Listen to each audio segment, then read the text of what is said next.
నుంచి మనం లూకా సువార్తలో ఉన్నాం. లూకా సువార్త 9వ అధ్యాయంలో మనము ఈరోజు కొద్ది భాగాన్ని నేర్చుకోవడానికి మనం చదవడం. లూకా సువార్త 9వ అధ్యాయం మొదటి నుంచి కొన్ని వాక్య భాగాల్ని చదువుకుంటూ ముందుకెళ్దాం. ఆయన తన 12 మంది శిష్యులను పిలిచి సమస్తమైన దయ్యముల మీద శక్తిని, అధికారమును, రోగములను స్వస్థపరచు వరమును వారికి అనుగ్రహించి దేవుని రాజ్యమును ప్రకటించుటకును, రోగులను స్వస్థపరచుటకును వారిని నంపెను. మరియు ఆయన, మీరు ప్రయాణము కొరకు చేతికర్రనైనను, జాలనైనను, రొట్టెనైనను, వెండినైనను, మరి దేనినైనను తీసుకుని పోవద్దు. 2 అంగీలు ఉంచుకొనవద్దు. మీరు ఏ ఇంట ప్రవేశింతురో ఆ ఇంటనే బస చేసి అక్కడ నుండి బయలుదేరుడి. మిమ్మల్ని ఎవరు చేర్చుకున్నారో ఆ పట్టణంలో నుండి బయలుదేరినప్పుడు వారి మీద సాక్ష్యముగా ఉండుటకు మీ పాదధూళి దులిపివేయుడని వారితో చెప్పాను. ఒకవేళ ఈ విషయాలన్నీ కూడా ఇంత ముందు ఒకవేళ మీరు ఎవరైనా ఉంటే ఉండొచ్చు. అయితే ఇక్కడ దేవుని వాక్యం చెప్పే విధానం ఏంటంటే, ఈ 12 మందికి దయ్యాలు వెళ్ళగొట్టే శక్తి కానీ,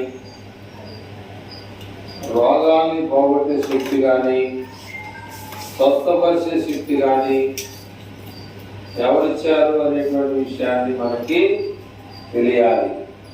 ఎవరిచ్చారు? దేవుడు ఇస్తేనే ఆయన ఆ అద్భుతాలని చేయగలిగాడు. అంతేగాని వాడంతటా వాడు ఏమీ చేయలా. కానీ ఇక్కడ సువార్తను ప్రకటన చేస్తూ ఆయన యొక్క ఒక మనిషికి ఒక గురి ఉంటుంది.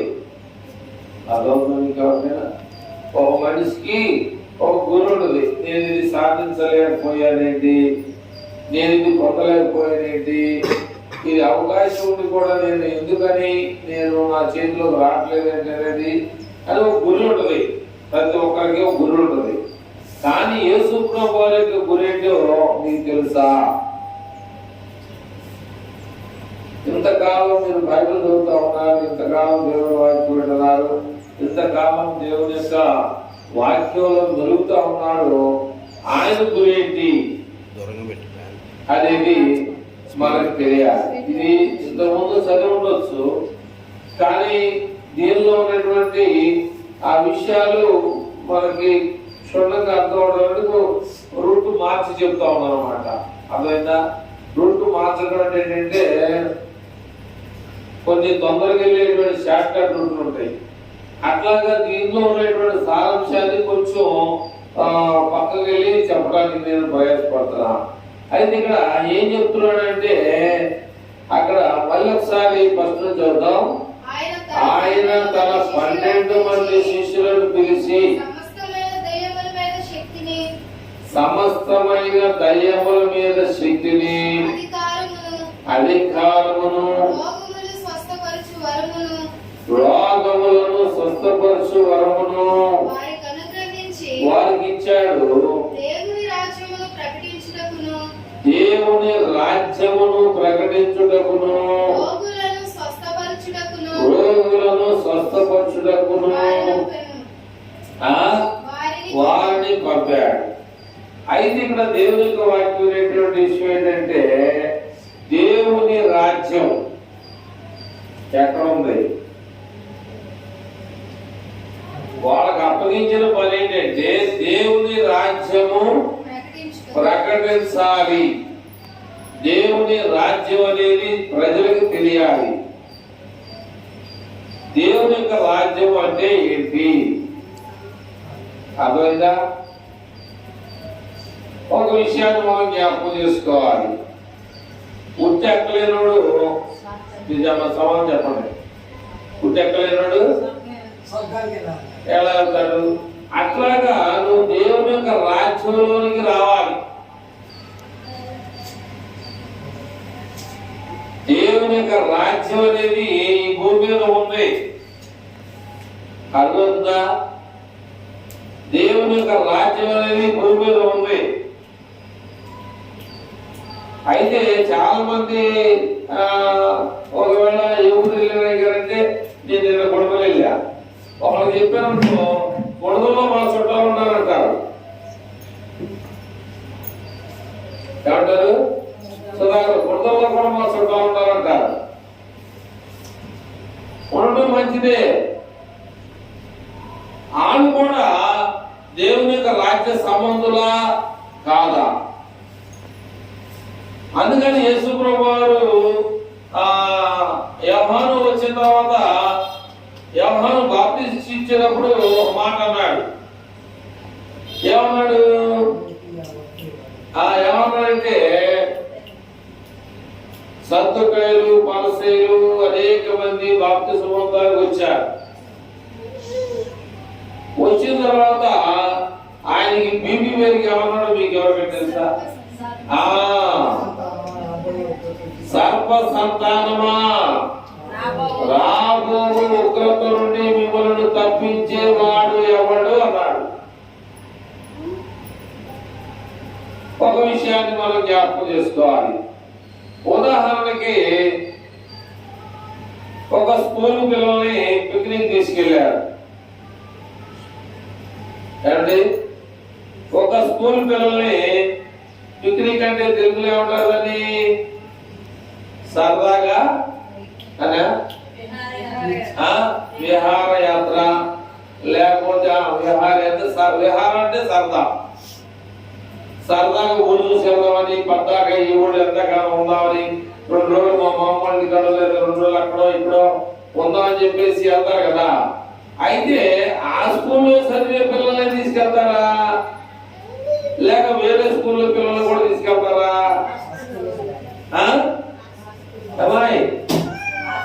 ఆ స్కూల్లో చదివే పిల్లలే తీసుకెళ్తారు. అట్లాగే దేవుని యొక్క రాజ్యంలో నువ్వు ఉన్నట్లయితే మనలను యేసు ప్రభువు వారు పరలోకానికి తీసుకెళ్తారు. దేవుని యొక్క రాజ్యంలోనికి వెళ్తానికి ఎలాగా, ఎట్లా వెళ్తాం? ఇప్పుడు బస్సు ఎక్కితే ఏం చేస్తారైనా టికెట్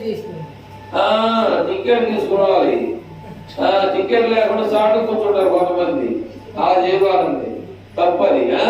కనుక బస్సు ఎక్కగానే ఏం చెప్తారంటే ఆ శివుడు కన్నాడు, శివుడికి వచ్చి మా టికెట్ తీసుకోండి అంటా ఉంటాడు. ఒకవేళ మనం చూడకపోయినా ఆ టికెట్ తీసుకోవాలి.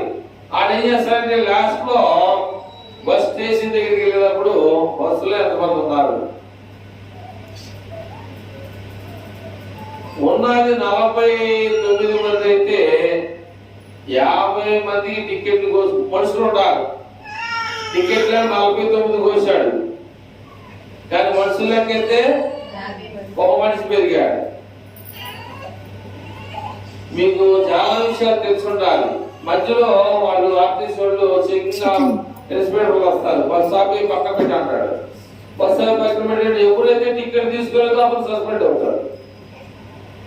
ఎవరైతే టికెట్ తీసుకోకుండా ఆ మూల ఆయన పేరేంటి యోనలాగా పడవ అడుగులు భాగాలు పడుకున్నాడు, వీడికి ఏమైతే నువ్వేం చేస్తావు? టికెట్ పోయకుండా 9 వారంలో ఇక్కడ అమ్మపాడు స్టేజ్ కల్లా పోసాడు టికెట్. ఏదో గవర్నమెంట్ ఉద్యోగం చేస్తారా అనుకోవడం కాదు, చాలా కష్టాలు ఉంటాయి, ఓడిపోయింది కాదు. ఆడికేంటి గవర్నమెంట్ ఉద్యోగం చేస్తున్నాడు, నెలకి 70,000 వస్తాయి అనుకుంటాం. కానీ ఆడుకునే వాళ్ళు మీకు తెలియదు, నాకు తెలియదు. అది కొద్దిగా గొప్ప తెలుసు కాబట్టి చెప్తా ఉన్నాం. 10 చోట్లకి వెళ్తామో తెలుస్తా ఉంది మాకు. అట్లాగే ఇక్కడ దేవుని యొక్క రాజ్యంలో మనం ఉండాలంటే ఏం చేయాలి? 3వ అధ్యాయంలో యోహాను సువార్త మనం చదివితే మొట్టమొదటిగా యోహాను సువార్త 3వ అధ్యాయాన్ని సాపించి కూర్చోమ్మా. ఆపలున్నాయిగా జ్యోతి సాపించి కూర్చో, బాగుంటాయిగా ఇంకా కావాలి. యోహాను సువార్త 3వ అధ్యాయంలో ఏ అధికారి? లోక సంబంధమైన అధికారి. అతను దేవుడి దగ్గర గవర్నమెంట్ ఉద్యోగస్తులు కూడా సెలవు. కానీ ఏంటంటే ఒకసారి దేవుని పని చెల్లుద్ది, ఒకసారి సెలవు. యూదుల అధికారి అయిన, యూదుల మతానికి అధికారి అయిన నికోదేము అనేటువంటి పరిసయ్యుడు ఒకడు ఉన్నాడు. అతడు రాత్రి పూట యేసు ప్రభు దగ్గరికి వచ్చి, బోధకుడా, నీవు దేవుని దగ్గర నుంచి వచ్చినటువంటి బోధకుడు అని మాకు తెలుసు. దేవుడు నీకు తోడై ఉంటేనే గాని నీవు చేసేటువంటి సూచక్రియలను ఎవడు కూడా చేయలేడని ఆయనతో చెప్తున్నాడు. అందుకు యేసు ప్రభు ఏమన్నాడంటే,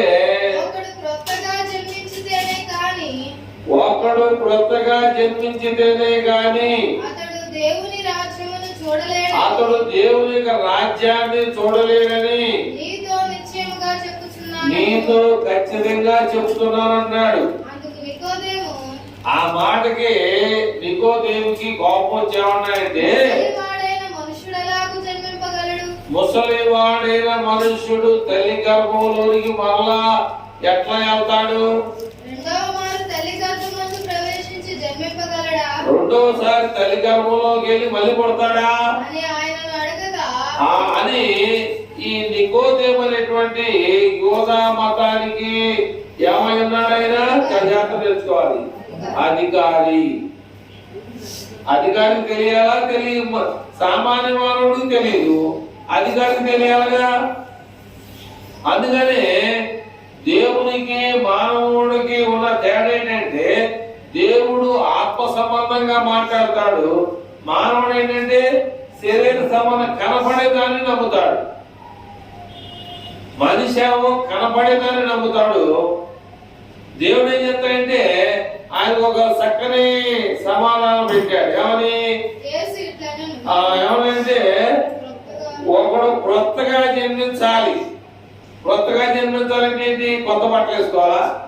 క్రిస్మస్ పండుగలాగా క్రొత్తగా జన్మించాలంటే ఆ శరీరం అంతా కూడా మన దీన్ని ఏమంటారు, బొప్పకాయ చెక్కినట్టు చెక్కాలా?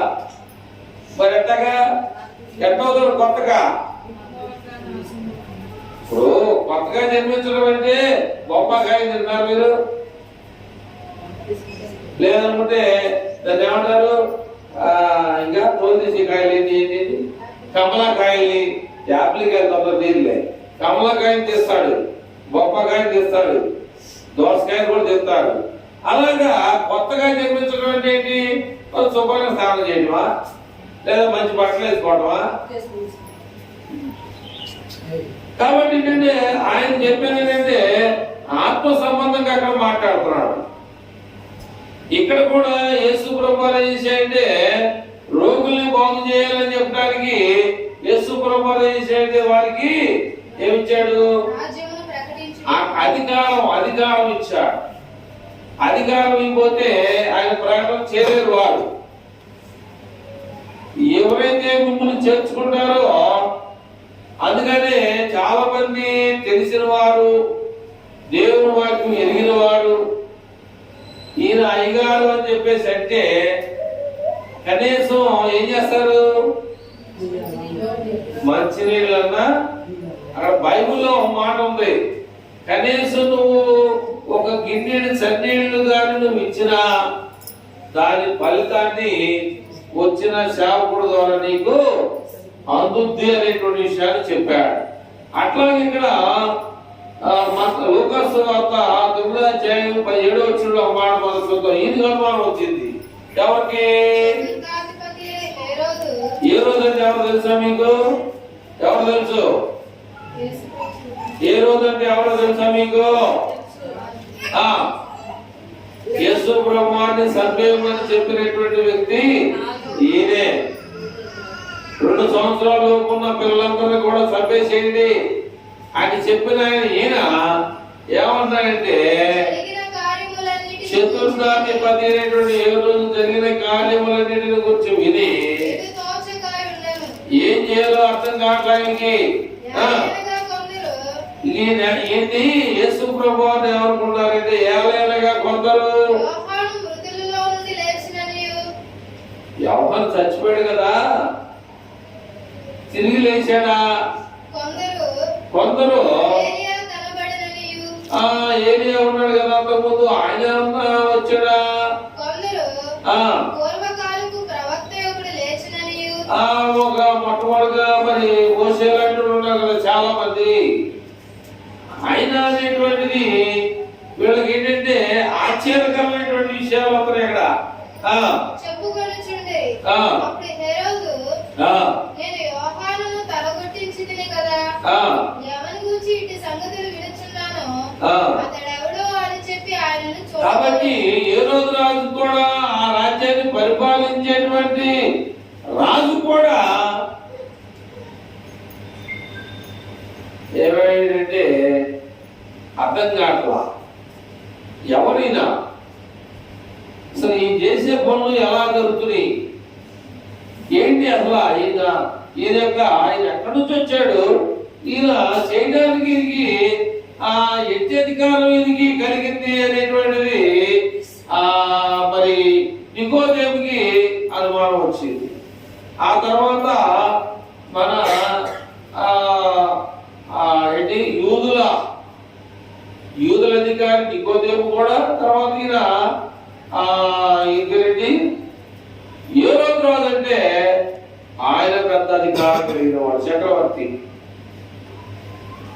కానీ ఈయనకి అర్థం కావట్లా, ఈయన ఎక్కడి నుంచి వచ్చాడు, ఈయన చేసే కార్యాలు ఎవరు చేపిస్తున్నాడు అనేటువంటిది ఆశ్చర్యమైనటువంటి పరిస్థితి జరుగుతూ ఉంది.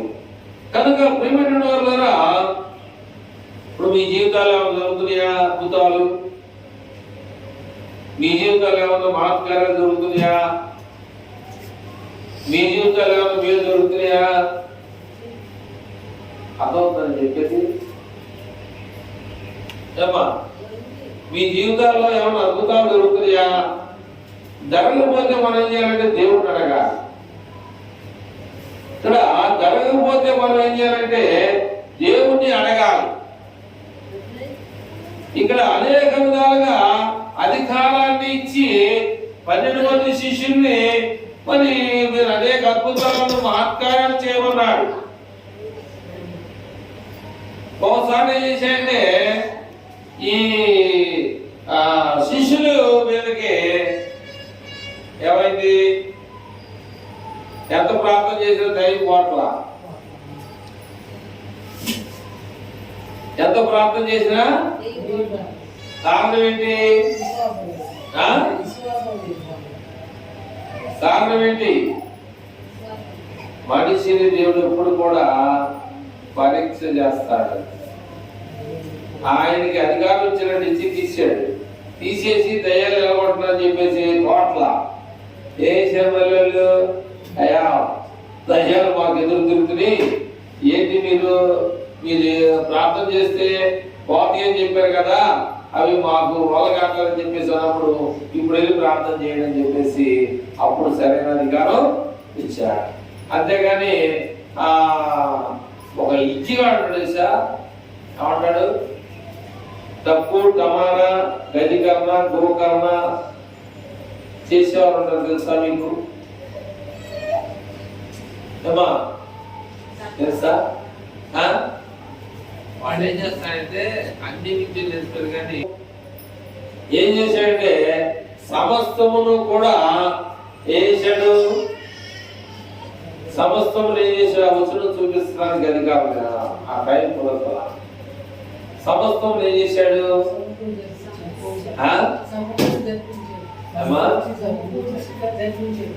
ఇంకా నాకు రాల ఆన్సర్. సమస్తమును ఏం చేశాడు? ఒకసారి చెప్పిన తర్వాత రెండోసారి చెప్పవాలి. అర్థమైందా? సమస్తమును ఏం చేశాడు అనే విషయం అర్థమవుతున్నా. నీ పేరేంటి? ఏం చేశాడంటే నాకన్నా తెలివిన వాళ్ళు ఉంటారు ఈ లోకంలోని, సమస్తమును ఆయన పాదముల కింద ఉండగా. ఆకాశం ఏంటిది? ఈ చాలా మంది ఏం చేస్తారంటే కుక్క గంతులు వేస్తా ఉంటారు, నాకే తెలుసు అని చెప్పి. ఆయన తొక్కాడు అనుకో, ఎందుకు పని. ఆయన మాత్రం అధికారం ఎవరికి ఇలా, ఆకాశం ఆయన సింహాసనం, భూమి ఆయన పాదపీఠం. నిజమేనంటే బైబిల్ చెప్తుంది, ఆకాశంలో నుండి కూర్చొని కాలు భూమి మీద పెట్టాడు. ఒక్క తొక్కు తొక్కడనుకో మనం ఏమైపోతామో తెలియదు. అందుకని మనం ఏం చేయాలంటే ఆ 2వ వచనంలో ఏమంటే దేవుని రాజ్యమును ప్రకటించుటకును రోగులను స్వస్థపరచుటకును వారిని పంపాడు. కానీ ఆయన రాజ్యములో ఉండాలి. ఏముండాలి? ఆయన రాజ్యంలో ఉండాలి. మీకు ఒకసారి చేసిన ఛానల్ అవుతుంది, చాలా సంవత్సరాలు అవుతుంది. సుష్మాత్ కన్నా ఇంకా చిన్నవాళ్ళు ఉంటాను. విజయవాడలో పెళ్లి జరిగితే మా నాన్న ఆయన దగ్గర చేరులో నీళ్లు కట్టేసాడని చెప్పేసి మా నాన్నతో పాటు నాకు అంత ఐడియా లేదు. విజయవాడలో నేను కూడా ఆయన ఎక్కడ తీసుకెళ్ళాలో నాకు తెలియదు, నడుచుకుంటే ఏమో తెలియదు. శ్రీనివాస్ వాళ్ళకి ఆపోజిట్ లో ఆ పెళ్లి జరుగుతుంటే నేను కుర్చీలో కూర్చుంటే ఆడొచ్చి లేపేసాడు నన్ను. అదవుతా కుర్చీలో కూర్చుంటే వాడు వచ్చేసి ఏం చేశాడు? ఎందుకని కాదు, వీడు మనకు సంబంధించినడు కాదు అని చెప్తే ఆ చిన్నడు కదా నేను లేచేసి ఎమ్మటే ఆ ఓన్ ర్యాంక్ చూపించేసి నేను ఎప్పుడు నేను ఆడికి తెలుసు వాడు నాకు తెలుసు కాబట్టి ఆ వాన్ నన్ను ఎవడైతే లేపాడో ఆ అబ్బాయిని కూర్చొని అన్న. అట్లాగా దేవుని రాజ్యంలో నువ్వు ఉండావా లేవా, దేవుడు నువ్వు తెలుసా లేదా, అందరిని చెప్పే విషయాలు ఉదాహరణ ప్లస్ నిజాన్ని చూపిస్తున్నా. ఆడు భోజనంలో లేపేశాడు. నైనవరంలో సైదులను కరుణానిధి గారు అంటున్నాడు, నీతో పాటు ఎంతమంది వస్తారంటే నేను మందా శ్యామసన్ ఒక ఆయన ఉన్నాడంటే మేమిద్దరం వస్తారంటే మరి లింగాలు మసీదు రావట్లేదంటే అది ఎక్కడున్నాడో ఫోన్ మాకు అందలేదు, వస్తాడో తెలియదు. కరెక్ట్గా చెప్పండి, ఎందుకంటే అన్నం వండాలి, అన్నం తెప్పించాలి అంటే ఒక అన్నం ఖరీదు 150 రూపాయలు. 2 చేతలాలు క్యాటరింగ్ తెచ్చి నీకు ఒక కవర్ చేయండి 150 రూపాయలు అవుతుంది. నువ్వు రాలేదనుకో 150 రూపాయలు ఎందుకు రాసుకోవాలి. అందుకనే ఇక్కడ అక్కడ అన్నం మనిషి వచ్చిన తర్వాత తోటి సేవకుడు అని చెప్పేసి తెప్పితే తెప్పియొచ్చు, లేకపోతే ఆడికి కాసేపు ఇంకా వెయిటింగ్ లో ఉండాలి. వాటర్ దగ్గర నుంచి రావాలి కదా. నువ్వు లిస్ట్ లో నీ పేరు కనుకో నీకు అమ్మవు, నువ్వు చెప్పలేదు కదా వస్తున్నాడని. నువ్వేం చేయాలి? అందరు తింటామంటే ఈ రోడ్లో ఉన్న నీళ్ళు మిగులుతూ ఉండాలన్నమాట, లేదా మంచినీళ్ళు తాగుతూ ఉండాలి. అట్లాగే నీ పేరు ఏంటంటే అక్కడ నమోదై ఉండాలి. నువ్వు అక్కడ పిక్నిక్ వెళ్ళావంటే ఎంతమంది పిల్లలు నువ్వు లెక్కేసుకోవాలి. 30 మందా, 40 మందా, 20 మందా? ఎక్కడ 29 మంది ఉన్నారు 30 కంటే. అదే ఎక్కడున్నాడు వారి తల్లిదండ్రులు కాబట్టి చెప్పాలి. ఎక్కడ ఇరుక్కుపోయాడు ఆడేసాడు దొడ్డు కూర్చున్నాడు అనుకో, ఆడు కనపడిపోతే ఏం చేయాలి? లాక్ రాకపోతే ఇంటికాడ లెక్క చెప్పాలి, లేకపోతే తల్లిదండ్రులు ఊరుకుంటారా? ఊరుకోరు. అట్లాగే నువ్వు దేవుని యొక్క రాజ్యం కొరకు ఈయన పంపిస్తారు. కారణం ఏంటంటే సువార్త అనేది, సువార్త అనేటువంటి విషయం అంటే ఏంటి అమ్మా? సువార్త అంటే అర్థం ఏంటంటే ఏంటిది? సువార్త. సువార్త ఏంటంటే మంచి వార్త అనేటువంటి సంగతే మనకు తెలుసు. సువార్త అనేటువంటి విషయానికి వస్తే యేసు ప్రభువు యొక్క మరణము, ఆయన సమాధి, పునరుద్ధానం. ఏం మంచి వార్త ప్రకటిస్తావు? పద్దాక మంచి వార్త ఏం ప్రకటిస్తావు? ఆయన ఎక్కడి నుంచి వచ్చాడు? ఆయన ఎవరి తాలూకా వచ్చాడు? ఇక్కడ ఎందుకు చచ్చిపోయాడు? కారణం ఏంటి? ఆయన పురవిధుల్లో కొట్టుకుంటూ తీసుకెళ్లారు. తిరిగి లేచాడా లేకలేదా? లేచి ఏం చేశాడు అనేది మన సువార్త తెలియకపోతే నువ్వు ఆయన రాజ్యంలోకి వెళ్తావు. ఆయన రాజ్యంలోకి లేక ఆయన ఏర్పాటు చేసినటువంటి పెండ్లి విందులోకి నువ్వు నేను వెళ్ళాలంటే మనందరూ తెలిసినటువంటి సత్యం ఒకటి ఉంది. ఏమిటా సత్యం? ఏమిటా విషయం అంటే 10 మంది పెళ్లికి వెళ్ళారు. 10 మంది పెళ్లికి వెళ్తే 10 మంది అన్నం, 5కి అన్నం అనేది అంటే అక్కడ అన్నం లేక తిందా? వీళ్ళు సీట్లో కూర్చొని మా వదిలేదు ఇస్తరాకేసి చూస్తున్నారా? ఎంతమంది పెళ్లి మంది ఎంతమంది లేరు? 10 మంది లేరు. మరి అక్కడ అన్నం తక్కువ ఉందా? లేదే మేము లైన్ లో కూర్చున్నాక మాకు అన్నం వద్దానా? ఎట్లా మరి? అక్కడ లేదు. ఏం లేదు? టికెట్ టికెట్ లేదు. టికెట్ టికెట్ ఎవరు తీసుకోవాలా? టికెట్ లేదు. నీకు లోనికి రావడం లేదు. బస్సు లేకపోతే ఎక్కబాగా ఎక్కద్దు, దిగు. నువ్వు గేట్లో ఏమంటున్నావు? పడిపోతే ఎవడు దాని బాధ్యుడు? నీకు తెలుసుగా? ఏం తెలుసు? ఫస్ట్ మనం ప్రైవేట్ బస్ వేస్తే గేట్ లో ఇక్కడ నుంచి గేట్ దాకా ఏలాడి పడిపోతారేమో అని ఏలాడినా కిటికీ పట్టుకున్నా సరే గేట్ కాడికి వెళ్ళి ఆ బ్రేక్ సీట్ బ్రేక్ జట్ల కొట్ట అందరికి సర్దు వాపస్ పోతే నడిచల్లా. అది ఎన్నో పాటలు పడేటువంటి ఈ నైరవరంపాపురం గ్రామాల్లో 3 గేట్లు ఉండేది. ఒక గేటు పడితే 3 గేట్లు. దయానికి వెళ్ళాల్సినడికి వెళ్ళలేడు. దయాను డ్యూటీకి వెళ్ళాలంటే గవర్నమెంట్ డ్యూటీకి వెళ్ళలేవు. కనుక దేవుడు దయ వల్ల మరి గవర్నమెంట్ వారు మనకు దయించి ఆ విద్య ద్వారా మన ఊరికి ఏమొచ్చిందంటే వాల్యుయేషన్ పెరిగింది అనమాట. అంటే బాగా ఇంప్రూవ్ అయింది అనమాట. ఊర్లో అంతమంది నయనవరం, అంబాపురం చాలా మంది కొనుగోలు అయిపోతా ఉంది. బాగుంటే ఒక బాగుంటుండదేమో భూమి. నయనవరం అయితే ఒక అనంత మాత్రం ఉన్నాయి. ఎక్కువగా నయనవరం ఖాళీగా ఉంది.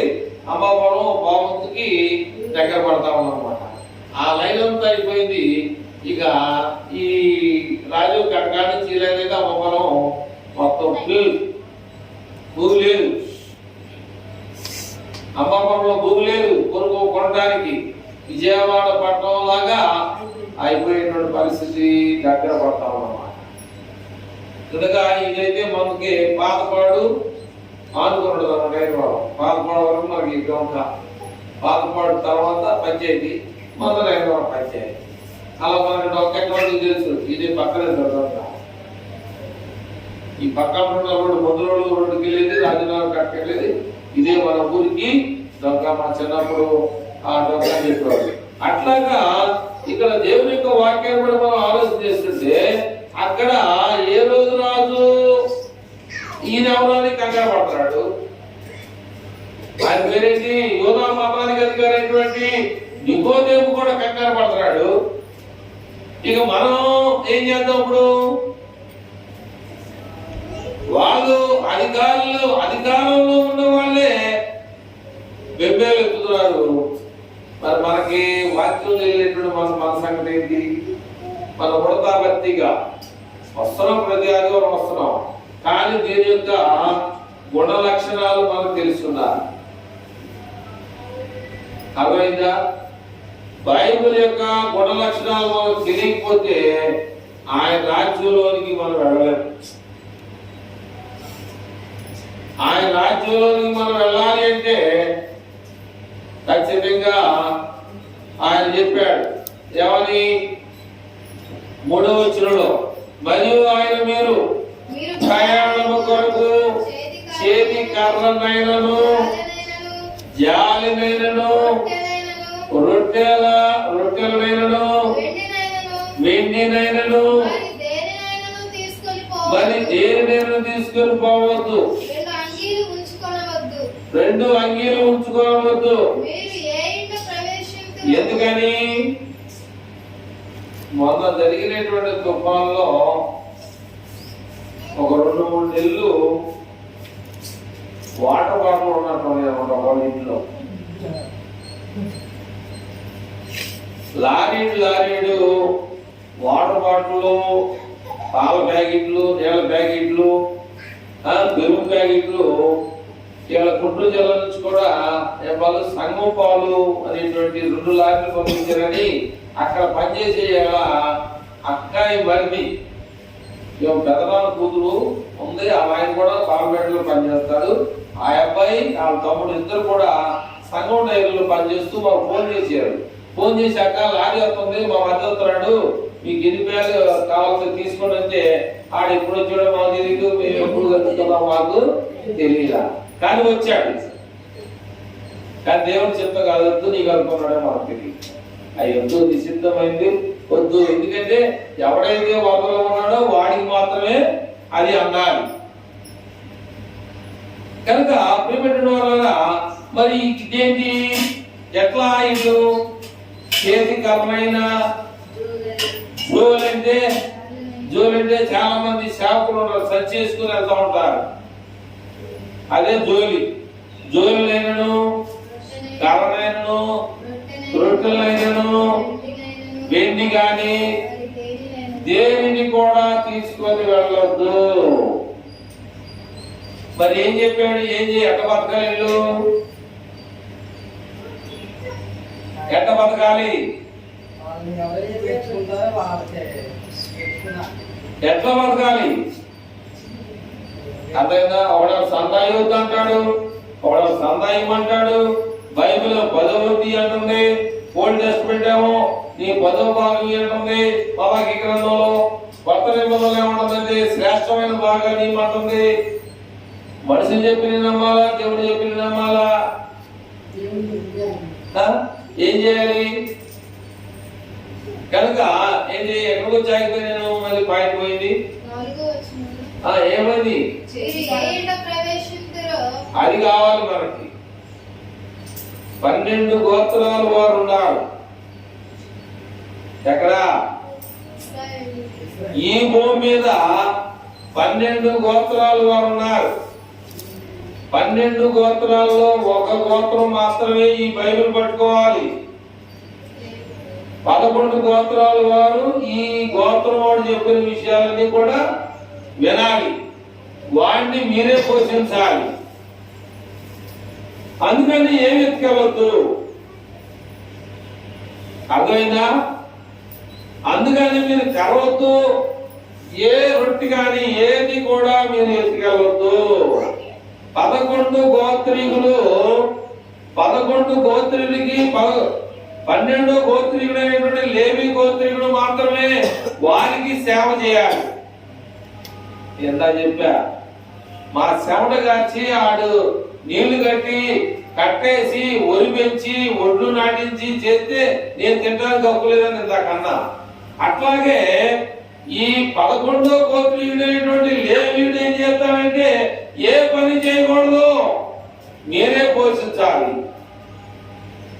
అందుకనే ఏ ఇంటికి వచ్చినప్పుడు వాడు చేర్చుకోడు, వాడు నీ కాళ్ళు తుమ్ము, నేను పంపిస్తున్నా కాబట్టి నా సేవకుడుగా నా అధికారం చేత ఏ ఇల్లు అయితే నిన్ను చేర్చుకోదో ఆ ఇంటి కాడ రేపు పొద్దున నేను వచ్చినప్పుడు ఆ ఇల్లు కూడా నేను లెక్కడుతా, నీ పాత తుమ్ముని అక్కడ తుడిచిపెట్టురా. 11 గోత్రీకులు పెంచాలి. ఎవరిని? లేవి గోత్రికుడు మాత్రమే. ఒక గోత్రం వారే ఈ పని చేయాలి. ఎవడు పడితే ఆడ బాగు చేయడానికి లేదు. విశ్వాసం ఎక్కువైపోయారు, అయ్యగారులు ఎక్కువైపోయారు. ఇప్పుడేమో అయ్యగారులు ఎక్కువైపోయారు, విశ్వాసంలో తక్కువైపోయారు. ఏం చేయాలి? అప్పుడు ఏం చేయాలి? ఇప్పుడు కాదు, అప్పుడే జరిగింది ఆ పని. ఎప్పుడు? అపోస్తలుల కార్యాల గ్రంథము 2వ అధ్యాయము 42వ వచనంలో నుంచి చదువుతూ ఉంటే, అపోస్తలుల కార్యాల గ్రంథము 2వ అధ్యాయం, నా భాగాన్ని ముగిస్తాను, సిద్ధపడుతున్నాను. 2వ అధ్యాయము 42వ వచనంలో మీరు అపోస్తలుల బోధయందును అప్పుడు మీరు అపోస్తలుల బోధయందును సహవాసమునందును రొట్టె విరుచుటయందును ప్రార్థన చేయడందును ఎడతెగక ఉండిరి. అప్పుడు ప్రతి వానికి ఎందుకని? మనం కూడా దేవుని సన్నిధికి ఉందా? ఇంకేంటని ఉందా? కాబట్టి రానున్న దినాల్లో, ఇప్పుడు కాదు, క్రీస్తు శకం యెరూషలేము పట్టణంలో పేతురు యొక్క బోధ ద్వారా 3000 మంది బాప్తిస్మం పొంది అక్కడ సంఘం స్థాపించబడిన తర్వాత వారు అపోస్తలులు బాగా విరివిరిగా వృద్ధి చెంది అనేక గ్రామాలు పట్టణాలు వెళ్ళి సువార్త బోధించిన తర్వాత అప్పుడు వారు ఏం చేశారంటే, అప్పుడు సమాజ మందిరాలు ఉన్నాయి, యెరూషలేము దేవాలయం ఉంది. ఆ సమాజ మందిరాల్లో యేసుప్రభు బోధ చేశాడు. అయినా కూడా వీళ్ళు ఏం చేశారంటే, మీరు అపోస్తలుల బోధయందును సహవాసమందును రొట్టె విరుచుటయందును ఇక రానున్న దినాల్లో ఎవరింట్లో ప్రార్థన చేసుకోవడమే. రానున్న దినాల్లో క్రీస్తు శకం 33వ సంవత్సరంలో యేసుప్రభు వారు వెళ్ళిపోయిన తర్వాత అపోస్తలులు స్టార్ట్ చేశారు బోధ. ఆయన ఉన్నంత వరకు అపోస్తలులే నోరు తెరవలా. ఆయన ఎంతవరకు 3.5 సంవత్సరాలు నోరు మూసుకొని చెప్పిందల్లా విన్నారు, ఆయన పెట్టిందల్లా తిన్నారు, ఆయన చెప్పిన పని చేశారు. ఏం చెప్తే అదే నోరు పోయి ఏం మాట్లాడటానికి వెళ్ళలేదు వాళ్ళకి. ఎందుకని? వాళ్ళు ఏం చేసినా ఏం పని జరగదు. అధికారం ఈయన దగ్గర ఉంది, యేసుప్రభు దగ్గర ఉంది. యేసుప్రభు అధికారం ఇస్తేనే వాళ్ళు ఏమైనా చేయగలరు, లేకపోతే వాళ్ళు చేయలేరు. దేవుడు రాజ్యం ప్రకటించే విషయంలో, సంఘం ఏర్పాటు చేసే విషయంలో, లేదంటే వాక్యాన్ని చెప్పి మార్పు చెందే విషయంలో చేయాలంటే అది దేవుని శక్తి అపోస్తలుల మీదకి దిగాలి. అది ఎప్పుడు దిగిందంటే అపోస్తలుల కార్యం 2వ అధ్యాయంలో దిగింది. అపోస్తలుల కార్యం 2వ అధ్యాయంలో పరిశుద్ధాత్మ దేవుడు ఆ వాళ్ళ మీద దిగటం ద్వారా ఉదయాన్నే వారు బాగా ఆత్మశాత మాట్లాడుతున్నట్టుగా అక్కడ 2వ అధ్యాయం చెప్తా ఉందన్నమాట. ఆ తర్వాత 1వ అధ్యాయంలో యేసుప్రభు వారు మాట్లాడుతూ 11 మంది శిష్యులతో చెప్తూ ఆయన ఆరోహణమై వెళ్ళిపోతూ నాకన్నా శక్తి కలిగిన వాడు వస్తాడు, ఆయన పరిశుద్ధాత్మ దేవుడు, ఆయన నాకంటే శక్తివంతుడు, చాలా విషయాలు మీకు బాగా ఎవరైనా చెప్తాడు కనుక ఇంకా లోతైన విషయాలైనా చెప్తాడు, నేర్చుకోండి అని చెప్పేసి యేసుప్రభు వారు వచ్చిన పనిని ముగించేసుకొని వెళ్ళిపోయాడు. ఎందుకని? చివరిగా మాట చెప్పడం ఎందుకు వెళ్ళిపోయాడు?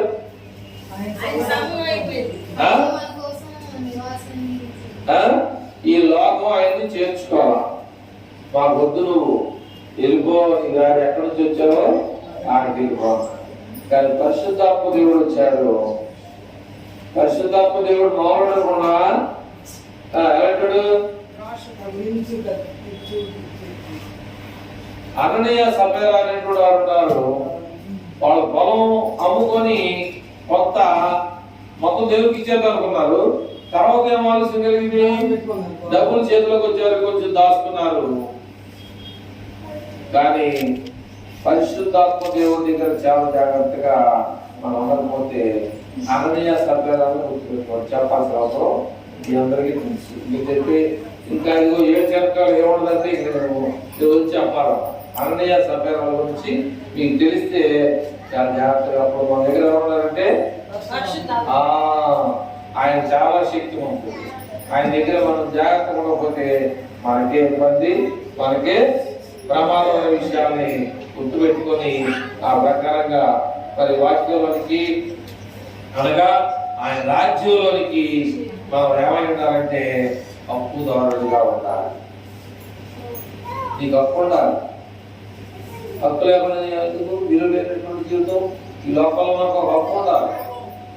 ఏ హక్కు? నాకు ఇల్లు ఉందని, నాకు ఒక భర్త ఉన్నాడని, నాకు ఒక భార్య ఉందని, నాకు పిల్లలు ఉండాలని, నా తర్వాత నా పిల్లలు చూస్తారని, నా పిల్లలు దేవుడిని ప్రార్థన చేస్తే దేవుడే నా పిల్లలు మనసు మార్చడం చూస్తారని నీకు ఒక గురి. అవి లేకపోతే మనం ఏది కూడా పొందలేని లోకంలో ఇబ్బంది పడే పరిస్థితి జరుగుతుంది. కళ్ళు మూసుకొని ప్రార్థన చేసుకుందాం.